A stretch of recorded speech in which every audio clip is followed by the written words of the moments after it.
maybe a Daytona pick. I mean, you have the Daytona 500. NASCAR is fully informed. We're good for the next couple of weeks. Like, we're not in the dead period yet of sports, which is nice. We're slowly getting there without football. I mean, it's going to be a tough Sunday not waking up and knowing your team is going to be When playing. you look outside right now, you wish there was football.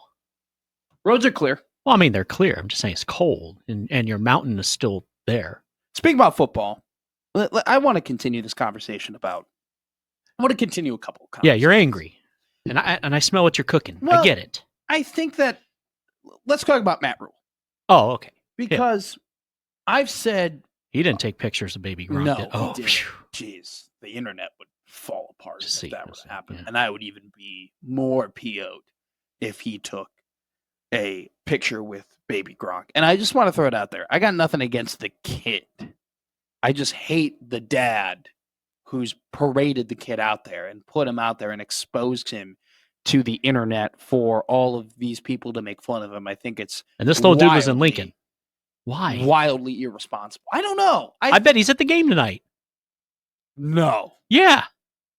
Doesn't Dylan have front row seats or something? Watch, that's the next thing. Oh, yes. Jimmy. Being that it's you and me tomorrow, I almost kind of want to see this just so I can sit here and bask in it and be here for you to support you. And because I agree with you. You made a great point.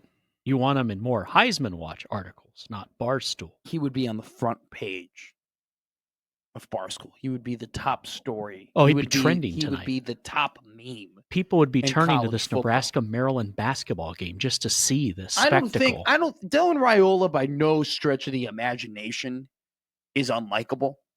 I don't think he's unlikable. I think just people clown him he seems great. Like they all do. Patrick Mahomes comparisons. Like, that's what he gets made fun of, but he really hasn't done anything wild yet or, like, wrong to get a lot of hate. No, he's a really good kid. I think if he were to go to the Nebraska basketball game tonight with baby Gronk, that would probably be I think people would start to have a negative connotation. He might have to go for the Mike Ekeler haircut next week just to kind of get that out of it. I'm talking about the college Mike Ekeler. I was about to say. If you know, you know. Now, let's talk about Matt Rhule. So I've said on this show multiple times that the time for talk is over, and it's all about what they're going to do in August. And there's really what Nebraska has done, what this athletic department has done for this football program is fully invest in what Matt Rhule wants and in his vision. And what I mean by that is they've hired the coaches. They paid, a pretty dollar for Dana Holgorsen. Now, granted, they get a little bit of a discount because of his, previous deal with Houston. But they coughed up money for Dana Holgorsen. They coughed up money for John Butler. They coughed up money for Mike Ekeler. They went out and they paid $500,000 to buy out Nikhil Shorts, Holgorsen's right-hand man, and then pay him an additional salary. They have pulled out all the stops in order to get a way more experienced and way more veteran and way more weathered coaching staff for Matt Rhule to give him the best opportunity to have success in the regular season, because that's what he's missing. And I think that for me, the most important hire of this entire cycle was the last one, getting Mike Ekeler. And the reason why I say that is because not Dana. No. Okay. And I'll get to that in a minute. And the reason why it's Ekeler is because we're talking about a team. What was last year's motto? Chasing three, right? You have to chase three. We're winning. We're going to be in close games. We're playing in a tough conference. They don't have, Matt Rhule's done a good job in getting athletes and has been a pretty good evaluator and recruiter of talent, but they're still not at the level of getting dudes like your Michigans, like your Ohio States, like your Notre Dames, like your Georgias, like your top programs. But they've done a good job of getting talent. But they're chasing three, and they're in close games. And you can go back already in the Matt Rhule tenure and be like, this special teams mistake cost them a game. This special teams mistake cost them a game. They didn't play good special teams in this game, which swung this game, right? Like they lost the Iowa game at the end of the year because of special teams. They lost the Illinois game because of special teams. I'm not going to say that they lost the Colorado game 2 years ago because of special teams, because that game was a blowout and there was more than just special teams that went in there, but their poor punting and their poor kick coverage definitely did swing momentum in that Colorado game towards the Buffalo side, which did help them spring into a blowout. So there have already been games in Matt Rhule's tenure where special teams has been literally decided results of games. And so yesterday, Gary pointed out that 24/7 has projected Nebraska to be 7-5. Okay. And I see Fong Wei's comment. How hot does his seat get good morning, Fong. if they go 6-6? Fong, his hot. The seat doesn't get hot. If Nebraska goes 6-6, Matt Rhule should be fired. Okay, with how much money they've invested, not only. Wait, you're saying if they go 6-6 this year, they should fire him? Yes, done. Yes.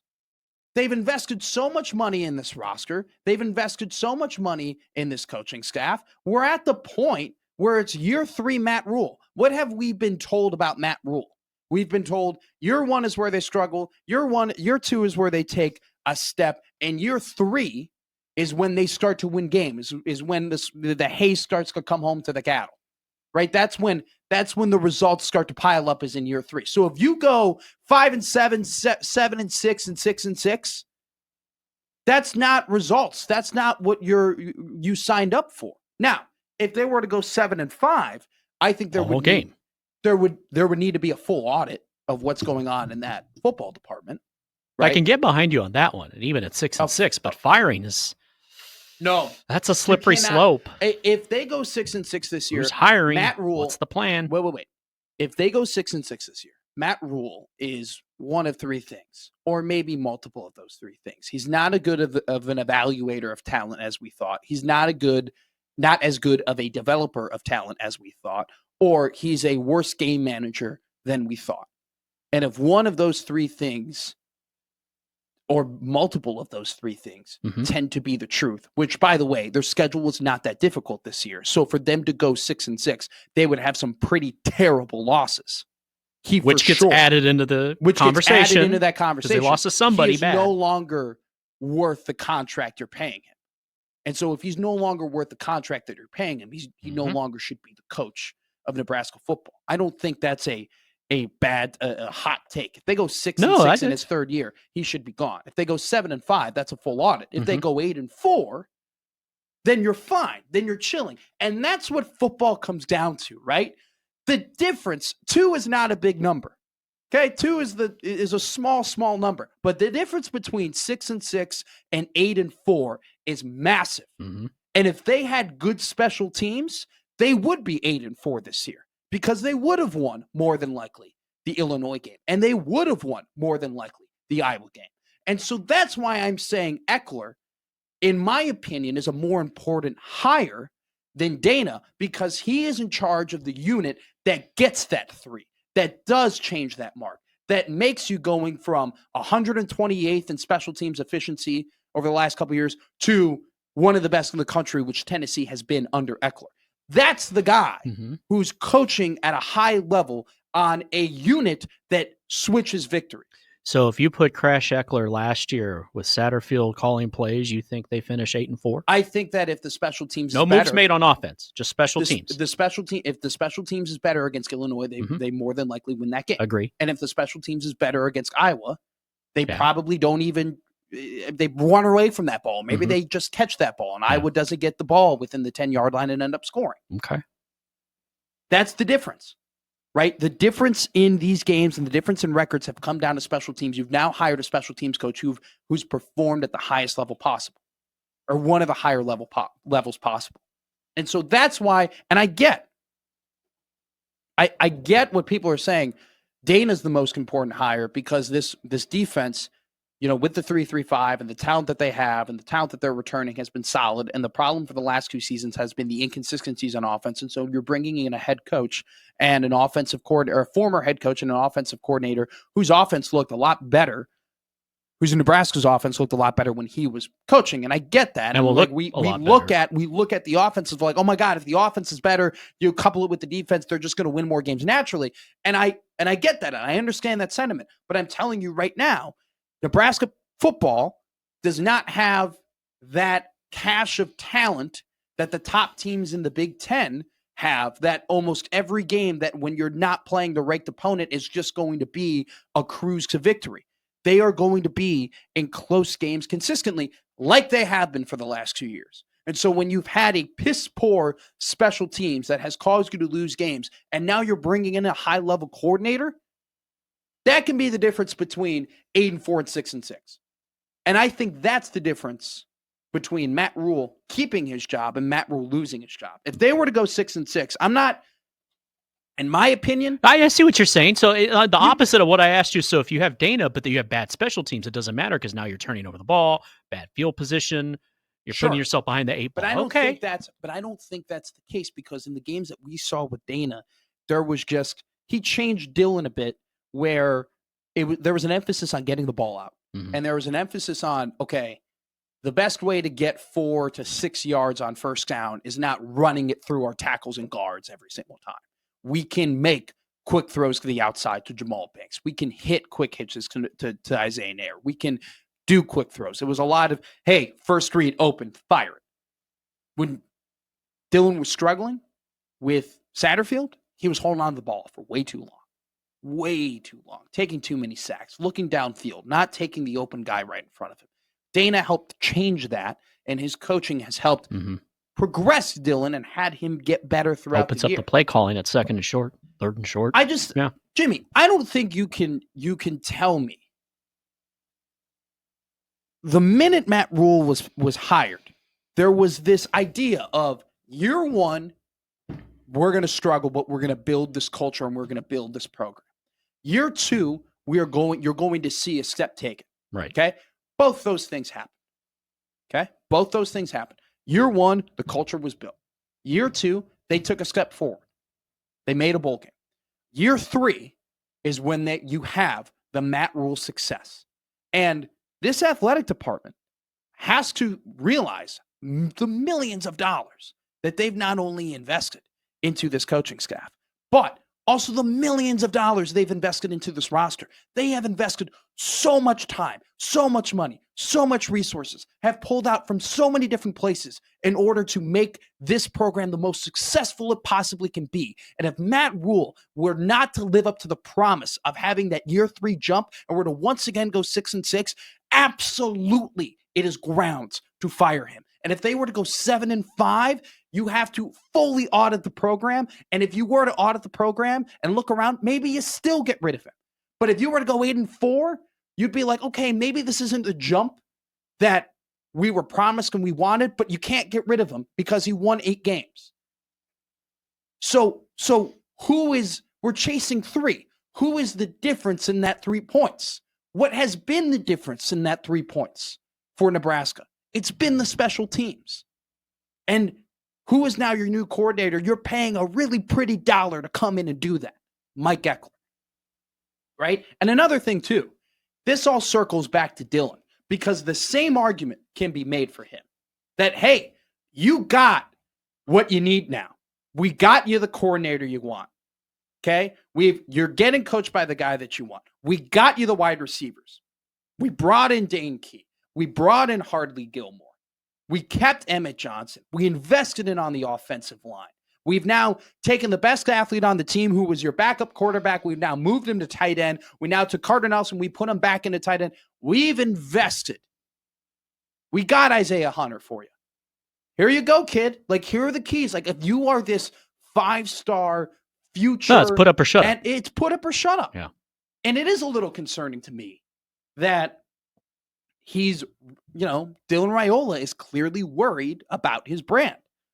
And I think that's all fine and dandy. And that is the era of football we are in. Your brand is important. I'm all for people making money. I'm all for people lining their pockets. I'm all for people protecting their bag and protecting their chicken. I get it. But it cannot get in the way of football. And it cannot, I don't like it when it creates a negative connotation around you as an individual. Well, you want your quarterback to be in the headlines for the right reasons. Look at my dude. Look at him. There are plenty of other people on social media that Dylan Raiola has the pull to associate himself with that could bring a positive outlook. He has decided to align himself with a guy who is going to bring him and the program a negative outlook. I'm not a fan of that. I don't think I'm a fan of him going around Omaha and going around Nebraska. Oh, yeah, yesterday was wholesome. That was nice. He announced the school was canceled. Yeah, I'm a fan of that. I'm a fan of him making friends with people in the community and supporting those people. I'm a fan of that, just as long as it doesn't get in the way of the football. And it's put up or shut up time for Matt Rhule. It's put up or shut up time for Dylan Raiola. And who will be with him at the game tonight? 7:30. Now I really do want to know. I didn't even think about that till during the break. Summer writes in, this is stupid. That third-year jump was old school rules that are out the door. Matt started here thinking old school, but has obviously switched this last year. I don't think if anything, the third-year jump shouldn't even exist anymore. Look at what Curt Cignetti did. That was the 1-year jump. So if anything, it should be longer? It should be longer than a third year, or it should be shorter? Because if you're saying it should be shorter than a third-year jump, then Matt Rhule is already behind the 8 ball. Because Curt Cignetti did it in 1 year. Let's not make no bones about it. Like Curt Cignetti. Nice hat, Summer. Curt Cignetti was not great, and the success that he had in Indiana was not great for the outlook of the Nebraska football program. Because Indiana, by no means of the imagination, no stretch of the imagination, is a football school. And they hired a guy who had his success at Elon and not that James one. Madison University. Right? And they brought him in, and in 1 year, he went 11-1 and made it to the college football playoff. Hey, you want to say, well, their schedule wasn't that hard, and when they played good teams, they didn't play well? Still hard to go 11-1. Still really hard to go 11-1. Otherwise, everyone would do it. Still really hard to beat the teams that you're supposed to beat.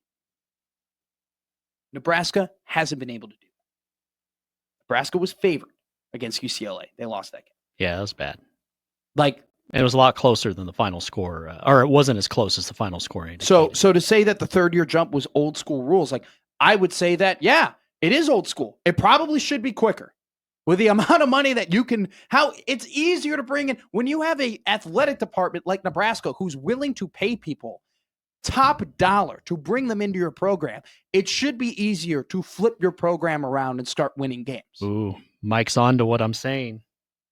I really hope, Mike. That's what I'm going to be looking for. Mike, Never mind the game. I hope not, Mike.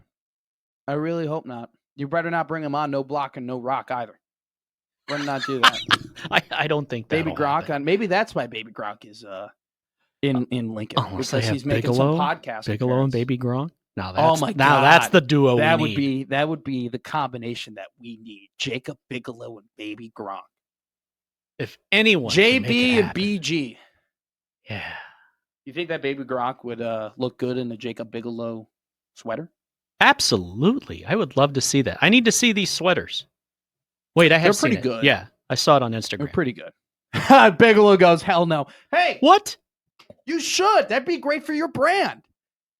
It wouldn't be good. It would not be good for. I don't know. I'm all for brand building. With that attitude? I'm all for getting the bag. I'm all for doing everything like that. Now, do you think that Dana is the more important ad than Ekeler? I still say yes because you got to put up points. Yeah. It is all contingent. You do bring up a good point. If you're always getting blown out and you're getting boat Their raced. Offense has just been such a rough watch that they had to do something. And the fact that Rhule was compelled to do something in season, break glass in case of emergency, and watching that game, the tone changed, as we've said on the show for months since that happened. So I still got to go with that. But that doesn't mean you're wrong about Mike Ekeler, because the special teams was horrific too. I will push on this though. The tone changed, but in 2 of the 3 games, they still didn't score 20 points on offense. They still had some, in USC, I think it was 17 points, but they had points manufactured for them on the defense. Right. I think it was only 10 points that they really manufactured themselves. Wisconsin, they look good. Iowa looked great. I was Iowa, and the weather was awful that night for offensive football, unless you're going to pound the ball, which, you don't have to tell Nebraska that. They're definitely. I will say this though, and this is a point that I will definitely be making as we get closer and closer to the season. I think the worst thing that could happen outside of devastating season-ending injuries against Cincinnati is that the Nebraska offense steps out onto the field and they get shut out or they get just absolutely manhandled by Cincinnati's defense. Because good thing you'll be at the game and not hosting overreaction if that happens. That's a good point. But I think that we all see that Dana Holgorsen's offense is just quicker and faster and more efficient than Marcus Satterfield's offense, and it looked visually so much better. Well, like you said, but there need to get the ball out of your hands quicker. And I think there's this expectation that because there's going to be a full offseason of having Dana as the offensive coordinator, that there will be another step taken in this offense. And if that were not to be the case, and if that were not to be shown in week 1 of the season, and right away you didn't see the improvements and you didn't see Dylan immediately take that step into being a better quarterback, it would deflate the fan base and there would be negative momentum to begin the year. And Nebraska football just does not need another season where they start off on the wrong foot. Well, the fan base is just tired of all this stuff. They just want to win. They just want to be proud of their football team. Hey, it's all time we just take a seat and we all just act like Al Davis and we say, just win, baby. I got you. Just win. I was picturing Crypt Keeper Al Davis at the end. We got a good show for you coming up here. We're going to talk a little bit about some All-Star Games stuff that's happening in professional sports. Then we're going to bring on the impeccable Sarah Baker Hansen. Agreed, by the way, Mike. And then maybe Steve Sipple. And then after that, Brian Edwards will end our Thursday show. You're listening to Gary and Matt here on 1620 The Zone.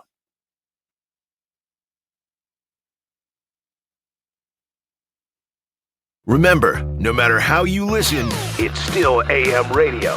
1620 The Zone. NIL is here, and it is the way of the 21st century. And if you would like to help your team succeed, visit athleticsontheline.com. On the Line allows you to partner with your favorite school and assign a measurable metric like wins or three-point field goals to a dollar amount that you choose. It's affordable, it's easy, it's fun. On the Line partners with Creighton, with Nebraska, and with Omaha. So visit On the Line today and gamify your giving. athleticsontheline.com. Your home is your most valuable investment. When replacing your roof, entrust it to the MVPs in Omaha. Moose Roofing. Pat and his team have roofed thousands of homes in the Omaha area. At Moose Roofing, their passion is taking care of families by providing revolutionary, highly functional, visually appealing, and fortified roofing systems. And they'll navigate the insurance process for you the entire way. Contact Moose Roofing today at mooseroofing.com because the Moose knows how to roof. Out here in the middle of all these acres, it can feel like you're the only person on earth. And sometimes that's how it feels when you're going through tough times. Trouble sleeping, your mind racing. So what do? We get help. There are people in our community who are here for us. Sometimes just talking to someone can make all the difference in the world.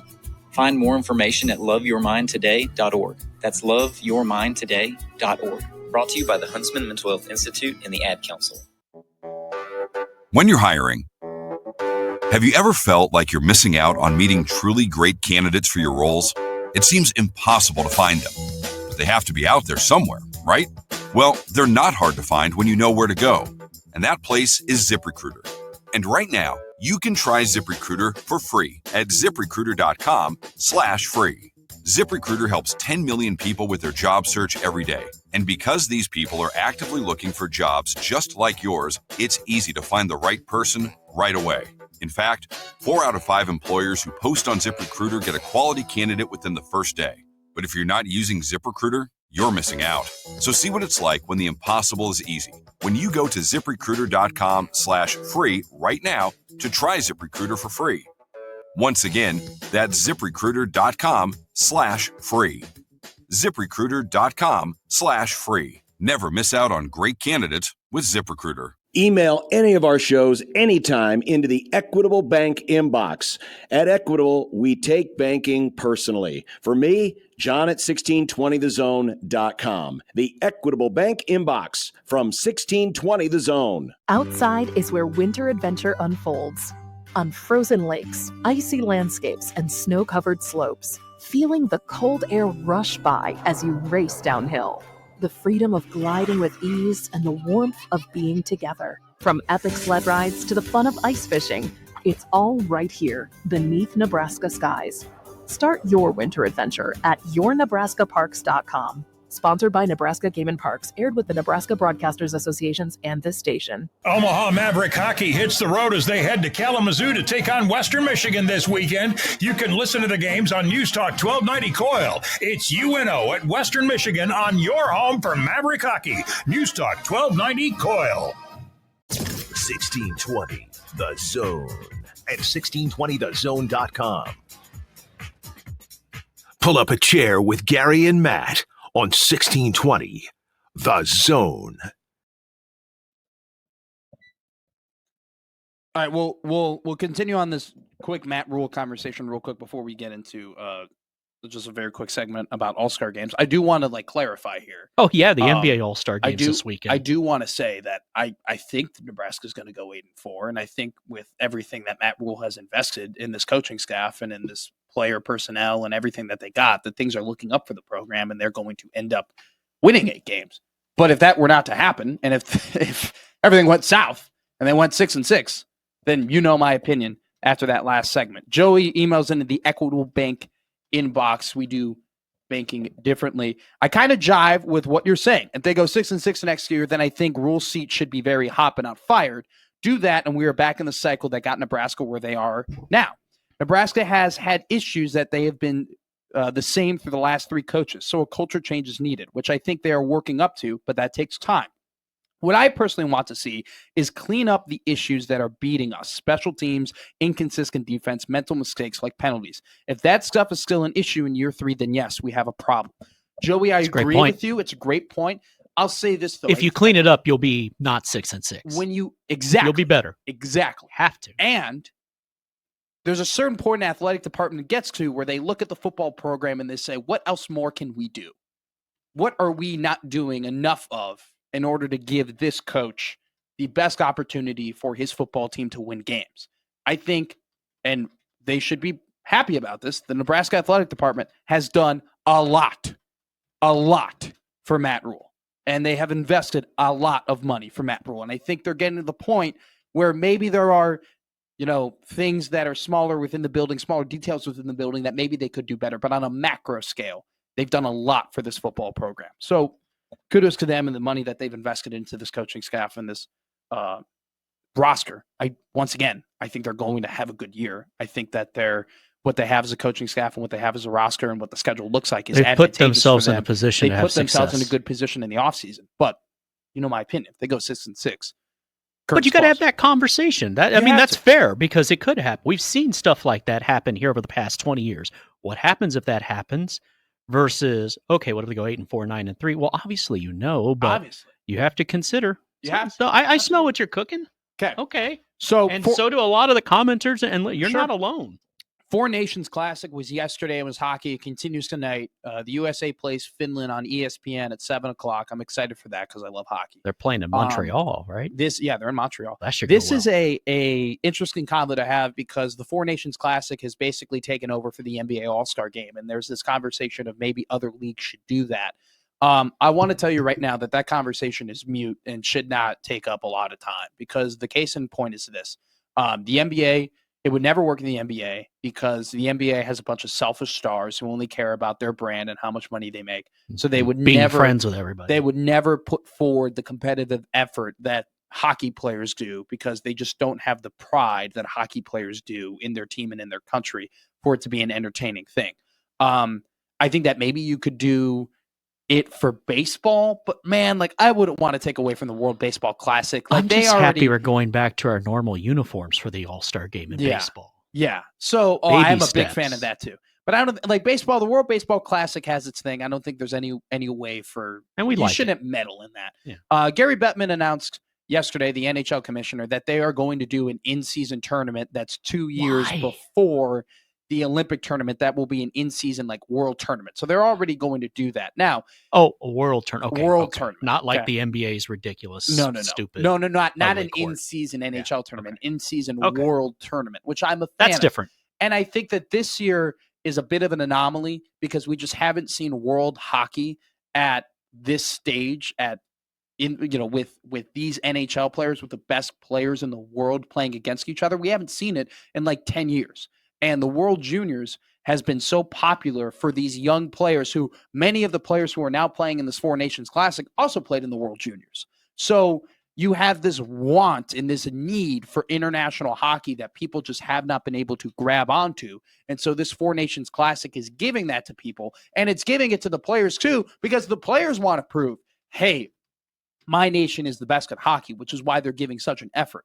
I think this All-Star game, substitute Four Nations Classic, it's an anomaly. You can't recreate it in any other sport because I don't think any other sport has this buildup that the NHL has Baby had. Gronk's followed the show now. Hell yeah. I'm not making this up. Really? Yeah. Well, the man, football celebrity, it says, and there's the picture. Okay, I should retweet this from our account so that we can thanks for following. Yeah. Appreciate it. Thanks I for have my listening. opinions. I don't have anything against Baby Gronk as You said you're not the after the kid, you're after dad. I'm after dad.